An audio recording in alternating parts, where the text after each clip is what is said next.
তবে আমি ওনাকে অনেক অনুরোধ করলাম এটা বলে যে কফি হাউস যাবি কিনা বল, যদি না যাস তাহলে তুইও একটা মাচ্চুর। অনেকক্ষণ ধৈর্য ধরার পরে উনি উঠে এসে আমাদের বললেন, Funk you guys. অগত্যা আমরা আবার অন্য একটা ট্যাক্সিকে হাত পা সবকিছু দেখিয়ে দাঁড় করালাম। বললাম যে কফি হাউসে প্রচুর খরচ, একটু কম সম নিয়ে পৌঁছে দাও আমাদের। তখনই ট্যাক্সির কন্ডাক্টর নেমে এসে আমাদের বললেন, নিখিলেশ প্যারিসে, মইদুল ঢাকাতে, গাড়ি চলে পেট্রোলে, পেট চলে টাকাতে। আর কোনো অপশন না পেয়ে শেষে চীনা পরিব্রাজক হিউয়েন সাং এর মতো পদব্রজে যাত্রা করে পৌঁছে গেলাম আমাদের মতো আতেল ও বুদ্ধি গিগাবাইটের হেডকোয়ার্টার কফি হাউসে। ওখানে লেজেন্ডারি মান্না বাবুকে দেখতে পেয়ে জিজ্ঞেস করলাম, কফি হাউসের আড্ডাটা আজ আর নেই কেন? কোথায় সেই আড্ডা?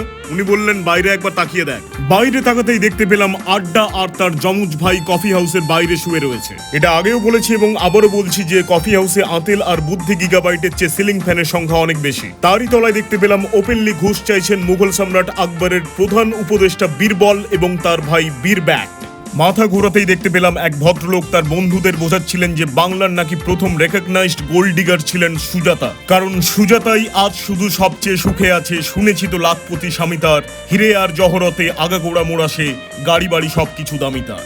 আমাদের লেডি এজেন্ট মেনু কার্ডটা আমাকে দিয়েছিলেন দেখার জন্য। আমি ওকে আবার ওটা ফেরত দিয়ে বললাম আমার দেখার দরকার নেই, কারণ দেখলেই মনে হয় এটা ইউপিএসসির সিলেবাস।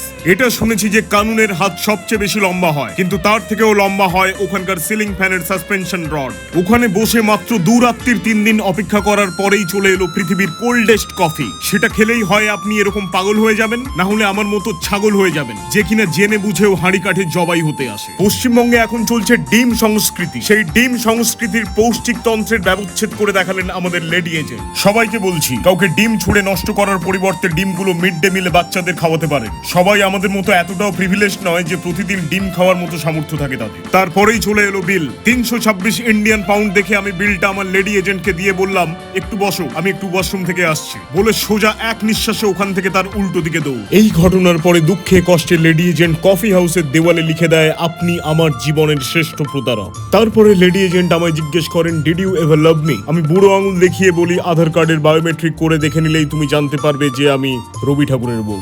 ব্লগটা ভালো লেগে থাকলে প্রচুর লাইক, কমেন্ট আর শেয়ার করে ভিডিওটাকে ভাইরাস করে দিন, কারণ এই এক একটা ব্লগের পেছনে থাকে ঘন্টার পর ঘন্টা মারাত্মক খাটুনি। পারলে আমাকে ফলো আর সাবস্ক্রাইবও করে দেবেন, আর যারা এটা করবে না তারা জিভে গাঁজা রেখে শুয়ে পড়ুন।